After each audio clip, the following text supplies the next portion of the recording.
The Masai Mara, a collage of plain, river and escarpment, scrub and cloud shadows, of survival, fierce competition and ceaseless wonder. The taskers that roam these lands bear witness to the dramas that unfold in this grassland savanna. It's not unusual to find an elephant alone in this ecosystem, but it's often circumstance and not a matter of choice. If this elephant will fall, it will be a man that will push her to the ground. My name is Dr. Campaign Kiprotich Limo. Well, Masai Mara and the surrounding has several elephants. And I got this information from guides at Mara Bush. This area we call it Mara Bush tops. So there's some guides who are driving around, taking their guests around, and they spotted this injured elephant. And they called me. So I did attend to this elephant some 3 weeks ago. And well, we had agreed we are going to do it after another 3 weeks. So I think this is the appropriate time, and we are seeing a bit of improvement, but not a very good improvement. So there's no other choice. From our initial assessment, though we couldn't pick any foreign body within the wound, we thought it could have been an arrow shot. And well, there could be many reasons why people shoot these elephants. And probably for this case, I think it was a conflict case. Probably it went to a watering point, and there was a conflict with domestic animals. One of the animals could have been there, and well, he could have decided to do that. But her fall will be to save her. It's not that simple. Now I'm preparing a DAT. Actually, it's M99 ethophin, a tranquilizer drug, specifically used for herbivores and very good for elephants. This is a very potent drug. If this one enters into your blood system, you can die within very few minutes. Dr. Limo has mastered his craft for 7 years. 3 of them have been spent at the Masai Mara. With sheer precision, the dart is lodged in her rump. Her tail fights back. The drug begins to seep in her veins. She resists. It's draining her strength. She has been wounded before. This time she wrestles something she cannot see. Her efforts to regain her strength falter. It's too much. She relents. This is a story of survival through the eyes of a tasker. A story of the wonder of occupation, the march of migration from the Serengeti and the saddle moving out of the elephants, who are cast as supporting actors when the greatest show on earth begins.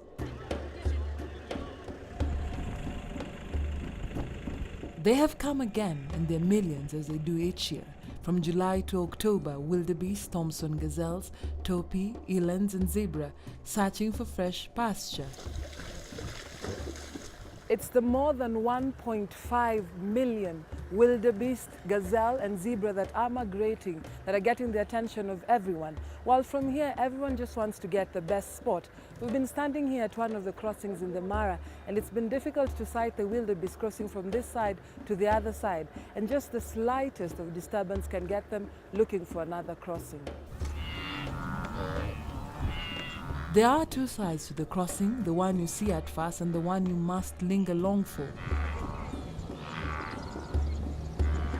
Hungry predators await.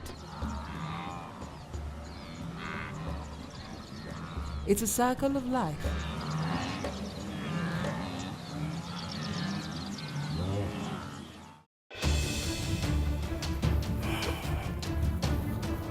It's a rush against time.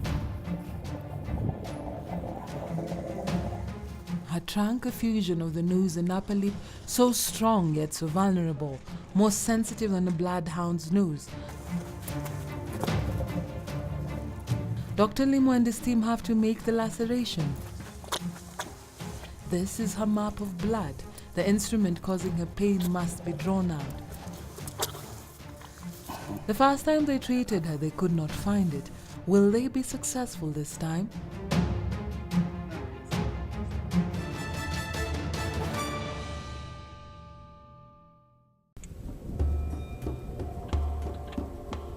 The occupation of the Mara is nothing new under the horizon. But what happens to the elephants? Where do the tuskers go? Moses Kuyoni, the Masai Mara Reserve Chief Manager under the county government of Narok, has 26 years of experience, fast as a ranger and rising to the ranks. The elephants tend to go up the hills or riverine to avoid the migration because of closure of wildlife corridors mostly, and also increasing number of settlement. How bad is it, the closing of the wildlife corridors? Is it something that, how does it affect the elephant population in this particular reserve?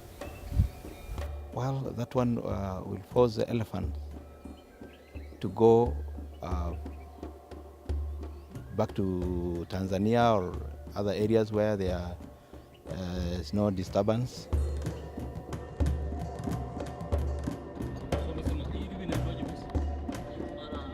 We follow the trail of the tuskers outside the Maasai Mara Reserve. It will take a scientist who knows them by heart to guide us. My name is Maurice Nyaligu. I've been a career conservationist for quite a long time. This is should be turning into my 20th year. I work with WWF Species Program, responsible for elephant work here in the Mara landscape. The Mara essentially cannot exist without the support of communities that exist outside the main core area of the National Reserve. These communities have formed conservancies that are very critical to the dispersal of wildlife. This is an important migratory corridor for elephants that are moving from the reserve when the wildebeest come up into the escarpment and into communal areas. It is difficult navigating along the Siria Ololo escarpment on our way to Olosukut Conservancy, a protected area and an important elephant nursery. Its story starts with the decision of Maasai landowners in 2006. My name is Jackson Olampario. I'm one of the landowners, but I'm also the executive director of Olosukut Conservancy, which is actually a wholly owned community conservation area. Approximately 33,000 acres of land. We brought ourselves together. We had a lot of discussion. It was not easy because, first of all, for Olosukut Conservancy, we are purely just a community of our own. We don't have any other outsider. We don't have an investor. We don't have. We got WWF just the other day. So you know, when you have put your resources somewhere, you have put your land, you expect a certain return. Unfortunately, we have not yet been able to pay the landowner. The Conservancy started operations following the dissolution of the former group ranch of Kimintet. In 1992, land subdivision started. Parcels of land became a great balance. Many of the landowners chose the way of wildlife conservation. It's not been easy getting returns for choosing to protect this area of tropical savanna and upland remnant forest. As we go further up, we see a lot of signs of the presence of elephants, dung that shows what the tuskers just had. Debarked trees, cleared vegetation. During the migration, when the park is full with the wildebeest, the elephants move out. They don't like that congestion. This is also the time they are calving. So basically, Olosukut provides the calving ground for the elephants when they cannot be accommodated in the park because of the crowd for the wildebeest. So we get, on average, almost on a daily basis, you find up to 10 herds of elephants with about between 20 and 30 individuals per herd. And they're all over here. So we actually pride ourselves as the area that has provided the elephant the last refuge when they have to be chased out of the park. The Conservancy has a zone set apart exclusively for wildlife, the core conservation area, and other zones for human activities such as livestock herding and grazing. But even with scouts doing regular patrols and scaring away elephants from human settlement, the tuskers remain free roaming. They end up in maize plantation and destroy crop. The Maasai community are conservationists by nature, in the sense that since time immemorial, the Maasai community coexisted with the wildlife without any problem. Zamani tulikuwa tunaishi tu na ndovu, lakini zamani hatukuwa tunajua hii kazi ya kilimo. Mimi nilikuwa nataka ikisemekana ndovu imekula shamba, compensation ifanywe kwa haraka. Sio hii kusemekana unajaza form, unaongojea mpaka hata morali inaisha mpaka unaanza kuona kama ndovu ndio wako na shida na kumbe sio ndovu ndio wako na shida. The Mara, as it has always been known, is changing, increasing land subdivision, human settlement, and particularly agriculture so close to the reserve is increasing at the expense of the tuskers. Because the migratory pathways of elephants have been blocked as a result of farming, human-elephant conflict is on the upside.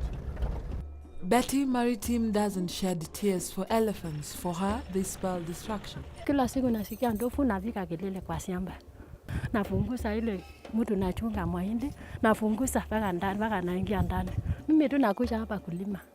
Nakuja kuomba Maasai kulima. Mimi hata sio Maasai. Sasa sasa hivi ile kilimo imekuja, sasa mapambano ya ndovu sasa ikaanza kukuja. The reason why we are selling the idea that the elephants are better for us alive is because we know once the tourists start coming, the money will come. Nafanya nini ndovu? Si ndovu ya msituni. Nafanya nini kweli? Hakuna kitu nafanya. It's a delicate balance, but innovative ways help to keep elephants away. The tuskers can't stand the noise. They don't want it. The rhythm of the scans well placed round their farms like the perimeter walls irritate them. But there are tuskers that also march out even past the conservancy, where they're not protected. 2014 we had quite a bit of incidences of poaching. I think that was all over Kenya, but not within the conservancy. Of course, when the elephants move out of the conservancy, they go into areas that are not protected. You find once in a while, 1 or 2 killed. We have had about 2 incidences of elephants that died within the conservancy, but they were injured outside the conservancy and they came into the conservancy. Her map of blood leads us to the instrument of her pain. But it's completely painless for the animals, right? The abscess, its manifestation, the sharpest part of the arrow, looks exactly like a nail. Something so small, foreign, yet enough to slow down a large tusker. It's a breakthrough. Yeah, this is a very successful operation. Dr. Limo has called this a successful operation. She is getting lighter and he's putting an antidote on her ear to wake her up. There is another herd of elephants just nearby, and if they find her, they could try to lift one of their own up. From Parta Kilat, the view of the Masai Mara Game Reserve is spectacular. From up here, it looks perfect, but it has also been a plain of ceaseless change. The migrating tuskers have experienced it. Fred, the collared elephant, is 45. Jackson tells us there are individual elephants who are always here. They never go out whether in the dry or the rainy season. But what lies beyond the present? The land available for elephants is really shrinking very, very fast. There's a lot of agriculture activities coming. The land division has happened, so the former group ranches are being subdivided. And you find that the individual landowners are choosing certain different land uses that are not compatible to conservation. So definitely, we have to put a lot of effort to increase the areas under community conservancies, because those are individual landowners who should choose conservation other than other land use practices that are not compatible with conservation. If we don't increase the land available to support the wildlife conservation in Masai Mara Game Reserve, we will lose that pristine nature of Masai Mara Game Reserve. What are some of the 2 biggest challenges you have in these conservancies? The big challenge really is marrying the aspects of wildlife and habitat conservation with community expectations in terms of livelihoods and economic improvement. Now there is a Mara management plan which is ongoing. I think it will be out very soon. That will also help in terms of proper management.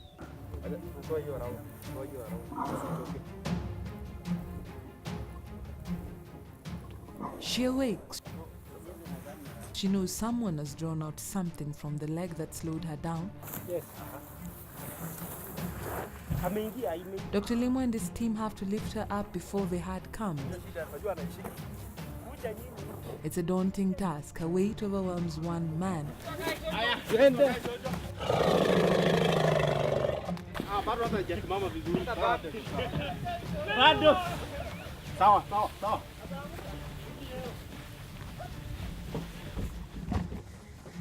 She rises.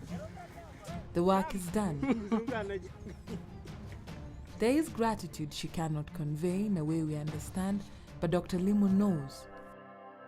We leave her behind at the Mara bush top to reunite with the rest of her herd.